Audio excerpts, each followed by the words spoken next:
Student last time हमने पढ़ा था सॉल्यूशन और कोलोइड के बारे में। प्रीवियस लेक्चर में हम पढ़ चुके हैं सॉल्यूशन, ट्रू सॉल्यूशन की बात कर रहा हूं और कोलोइड। सॉल्यूशन के अंदर स्मॉल साइज पार्टिकल थे और होमोजेनियस मिक्सचर था, और कोलोइड के अंदर मीडियम साइज पार्टिकल थे। It appear homogeneous but actually heterogeneous. आज हम पढ़ेंगे टाइप्स ऑफ सॉल्यूशन और types of colloid. Types of solution की बात करते हैं तो लास्ट टाइम हमने एक एग्जांपल लिया था शुगर सॉल्यूशन। शुगर सॉल्यूशन आपने होमोजेनियस मिक्सचर में सॉल्यूशन का एग्जांपल लिया।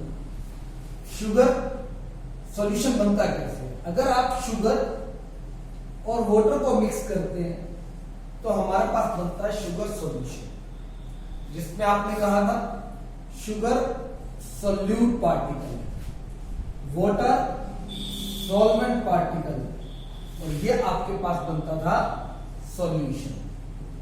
और ये आपके पास सारा होमोजेनियस मिक्सचर बनता है, यानी जितने भी सॉल्यूशन होंगे वो होमोजेनियस होंगे।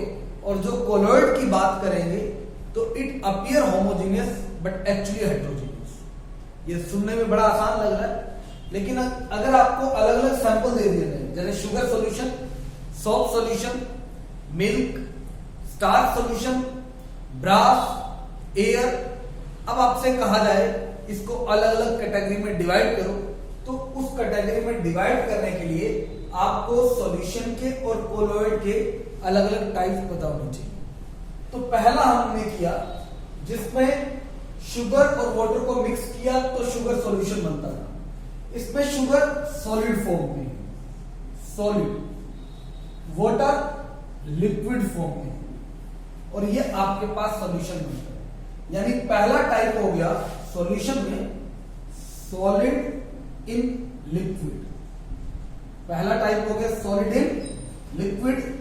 और जो होमोजेनियस होंगे सर, ये ध्यान रखना आपने, होमोजेनियस मिक्सचर ही काउंट कर रहे हैं इसमें, कोई भी ऐसा नहीं काउंट करना जो अपीयर होमोजेनियस हो एक्चुअली हेटेरोजेनियस हो, क्योंकि वो कोलोइड में काउंट होता है। तो यहां एग्जांपल आपने लिया शुगर सॉल्यूशन या सॉल्ट सॉल्यूशन, ये आपके पास एग्जांपल हो सकते हैं। सेकंड अगर हम बात करते हैं, सेकंड सॉलिड इन लिक्विड के अलावा हम ले सकते हैं solid in solid, solid in solid. अब सॉलिड इन सॉलिड क्या होगा? आपने 8th क्लास के अंदर एलॉयज का टॉपिक पढ़ा है। एलॉयज में जैसे हम पढ़ते हैं brass, brass alloy, brass copper और जिंक की एलॉय होती है। कॉपर और जिंक की एलॉय है, लेकिन ये होमोजेनियस मिक्सचर होता है। मिक्स होने के बाद दोनों एक लेयर बन जाती है, मिक्स हो जाती है कंप्लीटली, तो यूनिफॉर्म कंपोजिशन होता है, तो ये सॉल्यूशन में काउंट होगा। तो जितनी एलॉयज है ये आपकी सॉल्यूशन में काउंट होगी। उसके बाद next liquid in liquid. Liquid in liquid में हम ले सकते हैं, जैसे हम अल्कोहल को वाटर में मिक्स करते हैं तो अल्कोहल वाटर में कंप्लीटली मिक्स हो जाती है, अल्कोहल इन वाटर। इसके अलावा हम ले सकते हैं विनीगर। विनीगर होता है जिसको आप सिरका बोलते हो। एसिटिक एसिड को अगर वाटर के अंदर मिक्स कर दे तो विनीगर बनता है हमारे पास। एसिटिक एसिड एंड वाटर का मिक्सचर होता है, एसिटिक एसिड एंड वाटर का मिक्सचर होता है। ये हमारे पास विनीगर है लिक्विड इन लिक्विड की केस में। अगर हम बात करते हैं gas in gas, gas in gas, so air is the mixture of gases, air is the mixture of gases आप पढ़ते हैं, और ये सभी मिक्स हो जाती है। CO2, O2 ये आपके पास एयर में प्रेजेंट रहती है। तो air is the mixture of gases, तो गैसेस का जो मिक्सचर है ये हमारे पास एयर है, तो ये काउंट होगा सॉल्यूशन में। तो ये सभी होमोजेनियस है, सिंगल लेयर बनाएंगे आपको कहीं भी डबल लेयर नजर नहीं आएगी। तो ये सॉल्यूशन के अलग अलग टाइप। इसी तरह सॉल्यूशन के टाइप्स के बाद हम करते हैं टाइप्स ऑफ कोलोइड। सॉल्यूशन के बाद नेक्स्ट करते हैं टाइप्स ऑफ कोलोइड।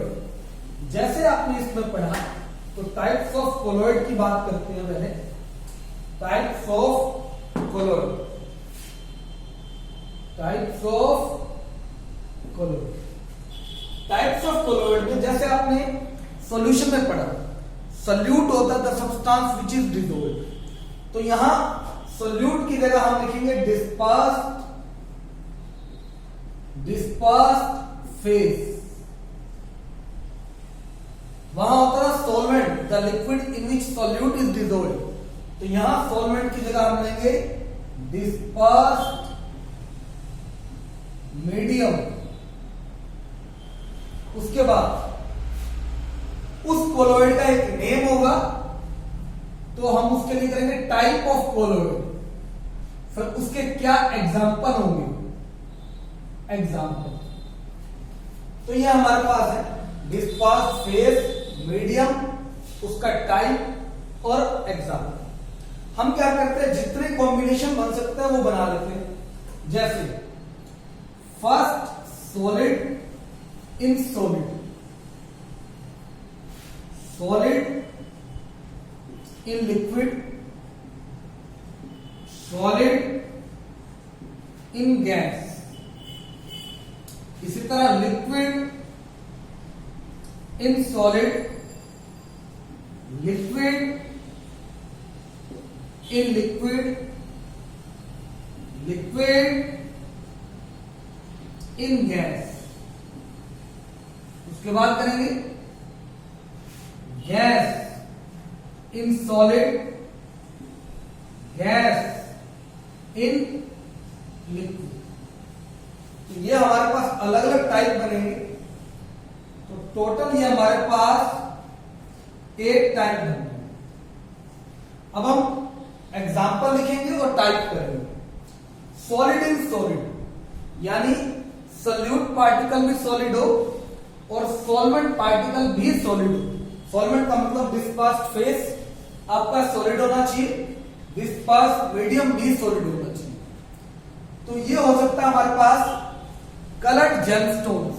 जैसे पहले जो फ्लोर होते थे उसमें जेमस्टोन्स मिक्स करते थे, अलग अलग कलर आपको फ्लोर पे नजर आते थे, उनको कलर्ड जेमस्टोन्स बोल सकते हैं।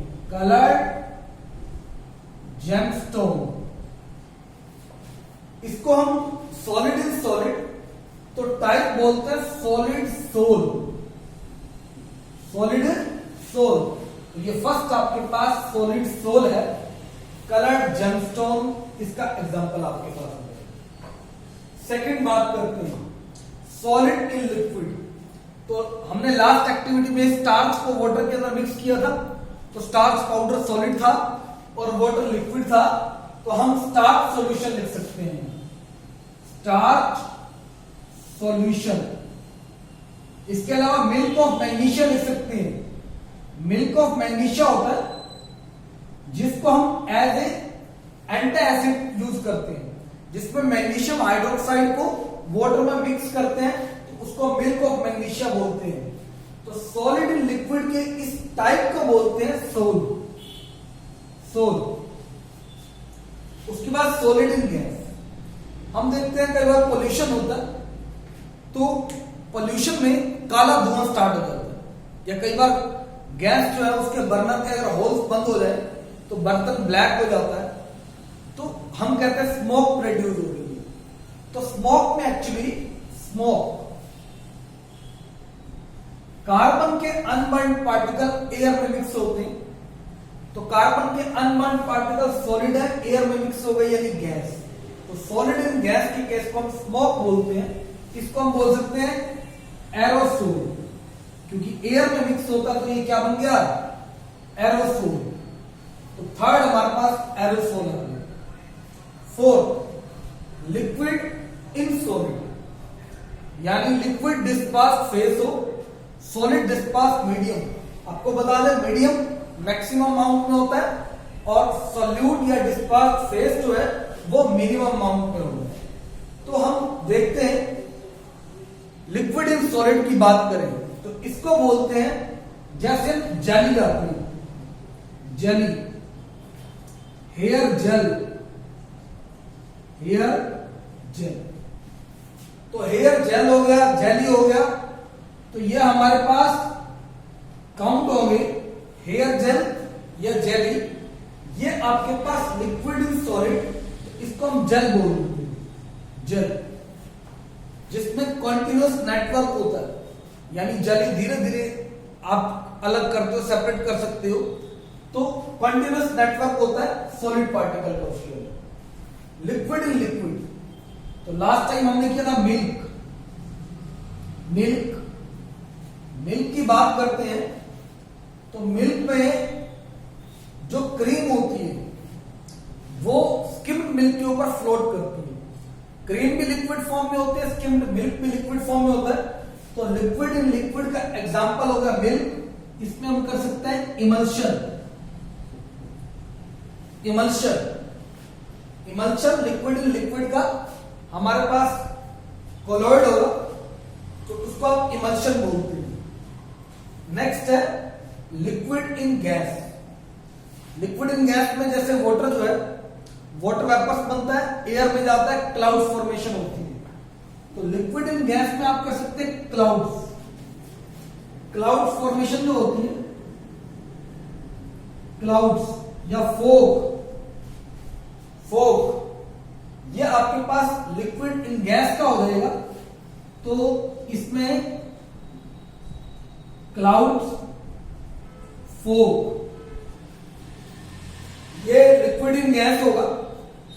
इसको आप बोल सकते हैं वाटर वेपर्स एयर में जाते हैं तो हमारे पास होता है। तो इसको हम क्या बोलेंगे, तो पीछे हमने एक पढ़ा था सॉलिड इन गैस एरोसोल होता है, तो सॉलिड और लिक्विड इन गैस दोनों एरोसोल होते हैं, तो इसको भी आप एरोसोल ही बोलोगे, aerosol. Next gas in solid, जैसे स्पंज होती है, स्पंज में एयर भरी होती है, तो स्पंज में जब एयर भरी होती है तो आप बोलते हो गैस इन सॉलिड। तो इसका एग्जांपल हो सकता है स्पंज, तो इसको बोलते हैं solid foam, solid foam. Sponge को आप क्या बोल सकते हैं, solid foam. Gas in liquid, gas in liquid को सिंपल बोलते हैं फोम। फोम का मतलब झाग बनती है, झाग किसमें बन सकती है, जैसे शेविंग क्रीम है, शेविंग क्रीम, शेविंग क्रीम में झाग बनती है, फोम बनती है, तो गैस इन लिक्विड का एग्जांपल हो जाएगा फोम।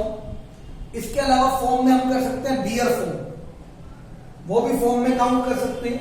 तो ये अलग अलग टाइप्स है कोलॉइड में। अब लास्ट टाइम आपने एक पढ़ा था कोलॉइड के पार्टिकल जो होते हैं मीडियम साइज पार्टिकल है, मीडियम साइज पार्टिकल है कोलॉइड के, और ये सभी पार्टिकल जो है मीडियम साइज होने की वजह से लाइट को स्कैटर करते हैं। जब ये लाइट को स्कैटर करते हैं तो उस फिनोमिना को बोलते हैं टिंडल इफेक्ट। क्या बोलते हैं उसको, टिंडल इफेक्ट। टिंडल इफेक्ट का मतलब है the scattering of light, टिंडल, Tyndall effect. Tyndall effect क्या होता है, the scattering of light, the scattering of light by medium size particle like colloid. Colloid के जो पार्टिकल है जब लाइट को स्कैटर करते हैं, the scattering of light by medium size particle like colloid is called Tyndall effect. इसके हम daily life example कर सकते हैं। Daily life example, daily life example में फर्स्ट पढ़ सकते हैं, कहते हैं जैसे लाइट एंटर करती है रूम के अंदर, लाइट जब रूम के अंदर एंटर करेगी तो लाइट का पाथ जो होता है बिल्कुल स्ट्रेट होता है। तो बाय रूल क्या होना चाहिए, रूम का कुछ हिस्सा जहां सिर्फ लाइट पड़ी है वो पाथ विजिबल होना चाहिए, लेकिन ऐसा नहीं होता। जैसे ही लाइट एंटर करेगी पूरे रूम में विजिबिलिटी आ जाएगी, तो पूरा रूम विजिबल हो जाएगा। ऐसा कैसे पॉसिबल है? तो डस्ट पार्टिकल जो है जैसे ही लाइट एंटर करती है तो डस्ट पार्टिकल जो एयर में प्रेजेंट है वो लाइट को डिफरेंट डायरेक्शन में स्कैटर करते हैं।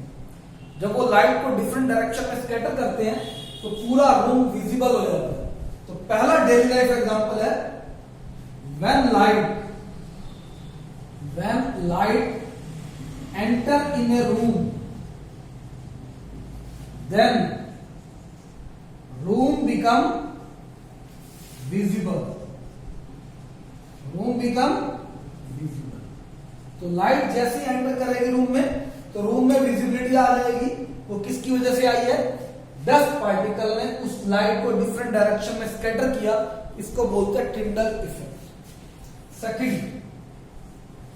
सेकंड बात करते हैं, अगर हम एक एग्जांपल होता है canopy in the forest. Canopy in the forest, forest के अंदर, फॉरेस्ट में क्या होता है, पेड़ों के इस तरह से झुंड होती है, उसमें से लाइट एंटर करती है और चारों तरफ फैल जाती है। तो सेम वहां पर जो मीडियम साइज पार्टिकल है वो लाइट को डिफरेंट डायरेक्शन में स्कैटर करेंगे, जिसको हम कैनोपी बोलते हैं। तो ये दूसरा डेली लाइफ एग्जांपल है टिंडल इफेक्ट का। अब हम करते हैं, अब आप देखिएगा टिंडल इफेक्ट में हम करते हैं, टिंडल इफेक्ट में